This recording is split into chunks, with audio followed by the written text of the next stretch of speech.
Please be seated. Once again, good morning. In today's gospel reading, we find one of the great I ams that Jesus told to the people. Jesus said, I am the bread of life. Whoever comes to me will never be hungry. Whoever believes in me will never be thirsty. You know, our gospel readings this week focuses on John chapter 6 in relation to the gospel nitong Domingo. No? And we know that John chapter 6 is what you call a Eucharistic discourse. And the beginning of John chapter 6, actually, it starts with the feeding of the 5,000. And after that, the feeding of the 5,000, Jesus then, told the people about Him being the bread and the bread of life. And the people thought nga, ang pasabot ni Kristo nga literal nga pagkaon ang iyang gihisgutan. But He was talking about Himself, especially in our gospel reading karong kabuntagon. The image of bread, corresponds to hunger. Okay? The language of bread, okay? And, hunger and thirsty is clearly symbolic, no? Sa giingon ba ni Kristo nga, ang hulagway sa pan, dili ni literal nga, kinanglan sabto na to nga literal, kundi nagpakita kini sa, ang pan, nagsimbolo kini sa kagutom. Nga in the Lord's Prayer, He said, give us this day our daily bread. Now, because during their time, ang pan man mao ang gitawag nga source, pinaka main source sa pagkaon. It's not rice or it's not kanang tapsilog, fried chicken, wala pa man na kaniadto. No? Pag naang kay pan kaniadtong panahon na, okay? But pasabot nga mabusog ka na dana. Okay? So kung wala kay pan, but pasabot nga magutom gid ka. That's why Jesus taught us, give us this day our daily bread. No? Kung ato nang sabton sa lain, kung ato nang ipalawang pagyod, give us this day our daily need, no? Diba? Our daily provision. O nang gisulti niya. So karon gyud pong gisulti nga I am the bread of life, no? Kung kinsa katumukao na kanako, dili na gutomon. Okay? Jesus is declaring that He alone can satisfy our deepest hungers and thirst, especially of our hearts. No, gisulti ni Kristo nga siya lamang ang makatagbaw sa atong kagutom ug kauhaw, labi na sa kagutom ug kauhaw sa atong kasing-kasing. Okay? Kaysa John chapter 7, niingon na po siya nga, niingon na po si Kristo sa next chapter, John chapter 7 nga, kung kitsa katong giuhaw, ipaan ni sila nako, kay paimnon ko sila sa tubig nga nagikan kanako aron dili na sila uhawon. Okay? And again, the language of eating and drinking sa gisulti ni Kristo sa atong ebanghelyo karon, again, it's symbolic, okay, of believing. Okay? Jesus is saying that all who believe, all who will come to Him, okay, matagbaw gid sila. They will be satisfied, no? He is saying that He is essential, that He is important to our spiritual lives. Jesus is saying nga, kung kinsa katong mutuo o muduol kanako, ampot pasabot ni Kristo nga, kung mutuo mo o muduol mo nako, okay, dili na mo gutomon o ahawon, nga naman, kay naa sa ako ang tanan. Ako ang tinubdan sa tanan. Wala na mo iplaing pangitaon pa. Ang pasabot ni Kristo nga kinahanglan nga importante, kinahanglan tan-aw nato siya nga importante kaayo siya sa atong kinabuhi sa mga nagkinahanglan ta og pagkaon og tubig aron nga mag-survive ta. Okay? Mao nang pasabot ni Kristo na kung ang tao dili mabuhi, kung dili makakaon, ig-ana po dapat daw ang atong pagtan-aw sa iyaha. Kasi siya man ay ang paan sa kinabuhi. Na kung wala siya, dili po ta mabuhi. Kung dili ta mutuo sa iya, no? Uhawon ta, but pasabot magsigit tag pangita, dapat ingana atong pagtan-aw sa Ginoo. Okay? Kita paggutomon ta or uhawon ta, dili na to na pwede gitawag nga ma-disregard, dili na to na pwede nga dili bali-balihon. Ano man? Kay naamang signs na ay visible nga mga sinyalis nga gigutom ang usa ka tawo, magdaguok ang tiyan, no? Kung uhawon ka, mag-uga ang imong tilaok, imong baba. Kung labi na paggutomon ka, bisag kung dili magdaguok imong tiyan, pero magsakit man, usahay, di ba? Magsakit kay gutom naman. Okay? Kung mahimo gani, ikapila ta mo kaon og moinom sa isa ka adlaw, no? Labi nagkaon. 3 times a day ra gisulti sa doktor, ato gi mulapas kita 3 times a day. Kaya ang uban bisag bago pa nang magkaon, mukaon na pod, no? Ingana ba? Eh napoy uban nga kanang hinginom kay tubig, no? Kay uhaw lagi kayo uhaw, di ba? Labi na panahon. The deeper the hunger and the thirst in our lives, okay? The more pod nga mukaon ta sa maong pan sa kinabuhi og muinom ta sa maong tubig nga maghatag kanato og kinabuhi. Okay? So in a spiritual sense, okay? Kung kita tao makita nato nga naatay visible nga mga timaan nga gigutom og giuhaw ta, why can't we see nga kita pod gigutom og giuhaw sa Ginoo? Okay? Nga naaman po'y mga gitawag nga mga visible manifestations nga ang usa ka tawo nagkinahanglan og Ginoo. Right? Di ba? Nganong dili nato na makita? Okay? Kung kita gigutom ta sa pulong sa Ginoo, okay? Nganong dili nato na makita? No? Nganong ato mang i-disregard ang mga nagdaguok nato nga kasing-kasing nga nagkinahanglan nita sa pulong sa Ginoo, gigutom nita sa Ginoo. Kung giuhaw ta sa mga sakramento sa Ginoo, pinaagi sa simbahan, di ba? Kita makarecognize man ta dana. No, kitang tao makarecognize nga nagkinahanglan kita Ginoo. Pero unsa may ginahimo nato, we are so in denial. In denial kita, no? Di kita mo angkon nga nagkinahanglan ta Ginoo. Parera gud sa tao bitaw nga bisag gigutom na klaro na kayo, pero ay wala busog pa ko kada bitaw hagaron nimo pagkaon mangaon bitaw. Ngaon ta, adili okay ra ko busog pa ko pero deep inside gud gigutom gud to. No? Mauwaw lang. No? Mauwaw lang mudawat sa imbitasyon. Napiubay nga tinuod, busog pa sila pero some of them, no? I remember na yung sa Batanon baga. Dito sa balay.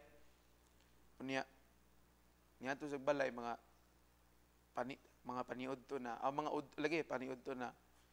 And then paniud to na may gihagad na mo og paniud to. Ay ali magkaon ta ba? Asa okay na ko father. Bago pa ko na niod to. Sige na ba kaon ba otro? Diyan okay ra father. Okay. So mga pila ka oras siguro tingala mi nang luspad man. Nang luspad. Kung anong puti man ka kaayo. Puti kay mong nang naluspad man ka. Ikaw pagkaon. So may gani kinapay pagkaon kay gigutom man di ay. No? Gigutom. Usahay tao inana ta. Obvious na kaayo nga nagkinahanglan gigutom ta sa Ginoo sa iyang pulong o sa iyang presensya, pero in denial kay ta. Di ta mo angkon kay gusto gid nato ipakita nga kaya ra gid ako so kaya man ako mabuhi way Ginoo. Kaya man ako. Di ba? Murag katong prodigal son ba? Di pa kaya pa nako Tanawa ang story sa prodigal son. Kung the first moment pa lang pagkakita niya nga wa na say kwarta na bilin, kung dili tungod sa iyang garbo, dili man sa inato nga magantos. kung niuli na sa diritso. Di ba? Pero tungod sa iyang garbo, maulaw ko. Kaya di na ko dawaton sa akong papa. Tanawa, nag-antos siya to the point nga nilubog gid sa literal sa yuta. Kaya makigsalo sa bahog. Makigsalo sa lamaw, sa baboy. Unya, sa diyang abot na siya na ay ha, padayon siya nawala iyang ulaw. Balik na lang ko, ako lang ignon nga. Dawata na lang ko nga. Usa sa imong mga sulugoon, tratuhan na lang ko nga ingana. Diba? Kita pod, kung obvious kaayo nga nagkinahanglan tag Ginoo, dili ta magpagarbo-garbo. No? Mao gani sakit labi na sa mga Kristohanon, no? Maulaw na kumubalik sa simbahan. No? Naay sa ka minister kaniadto diri sa simbahan, nakita na ko sa Facebook, nag-post siya, batanon gyapon, batanon. Nag-post siya na. Gi-post niya ang ilahang katong picture nila sa una, katong naapa siya sa ministry nga nagpa-picture sila sa iyang ministry kaniadto. Unya iya ring gibutangan og caption nga kanang gusto na kay ko mubalik ba? May unta og dawaton pa ko nila. Unsaon man nimo pag hangtod ra ka sa hinangop pero di man gani ka mubalik og simba. Unsaon gani mo pagbalik ana? No? Obvious na kaayo nga gigutom ka na nga mubalik, giuhaw ka na pagbalik sa ministry sa pag-alagad sa Ginoo pero tungod sa imong garbo, no? Dili ka mohimo sa unang lakang murabag usay ang gusto nato kita pay adtuon, kita pay murabag kumbaga muratag mga paralitiko ba nga kitarsahon pa ta magipaduol kita dito, no? Magyapon mga igsuon, if we cannot acknowledge nga naatay kagutom o kauhaw sa pulong sa Ginoo o mismo sa Ginoo, dili gid ta matagbaw. Okay? Dili nato mailhan si Kristo nga siya di ay ang pan sa kinabuhi. Okay? Nga siya naday sa iya ang tubig nga dili na ta uhawon. Okay? Mao na nga ang ebanghelyo karong kabuntagon nag imbitar kanato. Okay? Nga si Kristo lang ang makatagbaw sa atong kagutom, sa atong kinabuhi. Amen? Si Kristo lang, naalang na ang Kristo. Mabitaw siya nga, ako ang pahan sa kinabuhi. Ingon ng mga tao, ang among mga katigulangan, gipakaon man ni Moises ug mana dito sa kamingawan. Mabitaw si Kristo nga, dili man si Moises ang naghatag sa maong pahan, nga ilang gikaon, ang ako mang amahan. Okay?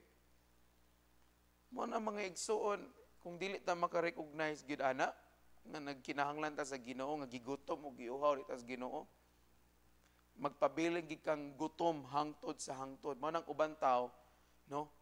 Late na nila ma-realize nga kinahanglan ni sila Ginoo. Late na nila ma-realize nga uy, kung kaniadto ra di ko ni dawat sa Ginoo or ni nagpasulod sa Ginoo sa akong kinabuhi, di na unta ko maingani karon nga sitwasyon, di na unta ko magantos o grabe kaayo nga pag-antos nga way kapuslanan. Kinaay mga tao nga magantos gid sa way kapuslanan nga way hinungdan nga pag-antos ba tungod kay mao lagi maulaw ko, no? Say bantayan ginato na kanang ulaw bitaw garbo man na. Pag maka-recognize ka na nga nagkinahanglan ka sa Ginoo, balik dayon, no? Labi na kung nawala ka gikan, balik dayon. Pero kung manggaling ka nawala, no? Nagkinahanglan ka Ginoo, duol dayon sa Ginoo, pinaagi sa iyang simbahan. Ayaw nagduol sa lain nga mga butang. Duol sa Ginoo, pinaagi sa iyang simbahan. No? Kay once dili na nimo ma-address nga gigutom ka, tanawan ng tao, kung kanang tao nga gigutom niya pasagdan lang na niya, makomplikate ang iyang panlawas, no? Tingala ka na damage na diyang kwan, na damage na iyang mga organs, no? Na malnourished. Mo magina wa na sustansya ang iyang lawas. Mabitaw na nga sa Africa, grabe kaayo ang kuan nito, rampant kay ang gitawag nga malnutrition. Okay? Kay luoy mangit nga nasod, no? Pati tubig nga limpyo, walay ila, struggle kaayo. Kung ang ilang tubig dito, kuhaon pa nila sa suba, pabukalan pa dayon aron nga mainom nila. Kay wala diha, walay clean source of water. Mo na mga bata, wangkig kaayo, mura nagtutpik kadagko. O ni ang mga mata ning sudlot ng kalimutaw kay tungod sa kaniwang, no? Di na nimo ma-recognize. Kay again, tungod sa grabe nga kalisod, at the same time kagutom, kauhaw, o na nahitabo. Mo na kita kung gusto ta mahimong malnourished sa espirituhanon aspito, na ayaw, sige, paglikay-likay sa Ginoo. Paglikay-likay sa Ginoo nga ang Ginoo sa offer sa ikaw galingon nga ako ang pan sa kinabuhi, no? Di ka mukaon na mamatay ka. Mabitaw nga ang term pan sa kinabuhi. That is why kung kita pod, no? In a more deeper sense, kitang mga Kristohanon, kung dili ta mukaon sa lawas ug dugo ni Kristo, mo nang mamatay ang atong espiritu. Okay? Okay, again, John chapter 6 is about the Eucharist, no, in a much deeper sense. Ningon siya, unsa iningon ni Kristo dito sa katapusan panihapon, mao kini akong lawas. Okay? Ang iyang yawiran pan. Okay? Mao na nga gipakita niya sa ato nga anyone who eats the body of Christ, who drinks the blood of Christ, will have life, makabaton og kinabuhi. Okay? It doesn't mean nga kinabuhi nga abot ka og 1,000 na yung imong edad, imong absan si Methuselah, no? Si Methuselah 969 raman to.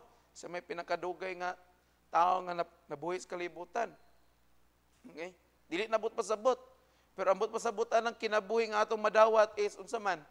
Kinabuhi nga nagigikan sa Ginoo nga magpadayon ta sa atong kinabuhi dinhi, nga maghatag sa atong espiritu nga usay agkamatay na tungod sa mga kalisod o mga pagkumbati nato dinhi sa kalibutan, kana ang kinabuhi, no? Namatay ang imong pagpangalagad sa Ginoo. Okay? Eat the body and blood of Christ, then you will receive life. Namatay ang imong relasyon nimo sa Ginoo, eat the body and blood of Christ. Okay? Mao na mga igsoon, it's very important kayo nato, especially kita nga simbahan which we are so blessed. I would really say we are so blessed. Nga we belong to a communion nga who believes in the Eucharist. Tungod kay lahi ra gyud, no? Kinsa ba to nagsulti atong Domingo, murag si Father Azul masiguro to nga ang simbahan daw nga wala Eucharistia. Murarag kanang entertainment ba? No, mura lang og simbahan nga kanang ambot dili ko ka-describe. No? We are so blessed nga nabilong ta sa usa ka simbahan who believes that the Eucharist is the actual body and blood of Christ. Gawa ta na paingon dito sa nga gitan-aw ra na nga simbolo nga mura ra og nag-inom diya sa kilid-kilid bitaw. Oh, dugo ni Kristo o dungan ta inom ha. 1 2 3 so, Ginoo ko. Yaga para sa ako gyud yaga gid sa ako. Kay ngano man kay kasakitan og tan-aw ana nga uy Ginoo ko. Pero sa bagay di man sa hinuon nga di man na ingon nga kanang consecrated na hinuon. Kaya wala man lagi consecrate, igor man ani lagi isa-isa diaw, di man ginaingon nga tinuod pod nga lawas og dugo. Kay simbolo ra man lagi. Pero sa ato, labi nag sa ato nga sakramental, no? Mga Katoliko man gid ta. Inganaon nato nang kuan lawas og dugo ni Kristo, masakit gid ka oy. No? Blasphemy ang tawag na pagbugal-bugal. Mo na mga igsoon, pangutana ang imong kaugalingon karon nga kabuntagon. Nagkinahanglan ba ko sa pan sa kinabuhi? Nagkinahanglan ba ko ni Kristo? Muingon ba ta sa matag adlaw, give us this day our daily bread, no? Dili lang nato na litukon panahon nga mag-ampo tag Lord's Prayer. But we should declare that every day sa atong kinabuhi, no nga Lord, tagai ko sa akong sa pan nga akong gikinahanglan karon, Ginoo tagai ko sa akong panginahanglan karon. Ug labaw sa tanan, Lord, tagai ko sa imong kaugalingon. I need you today. I need you every day. Mo na nga the best gid kay nga practice labi na sa ato nga mag-attend tag misa kada adlaw. Aron nga dili tungod kay aron mahimo tang balaan, no? Aron nga mahimo tang perpekto nga mga tao, kun dili kini dawaton nato ang pan sa kinabuhi. Nindot gid kayo. No? Nindot gid kayo mao na ang mga igsoon. Let us receive that bread of life every day aron nga kada adlaw sad makabaton taw kinabuhi. Please stand.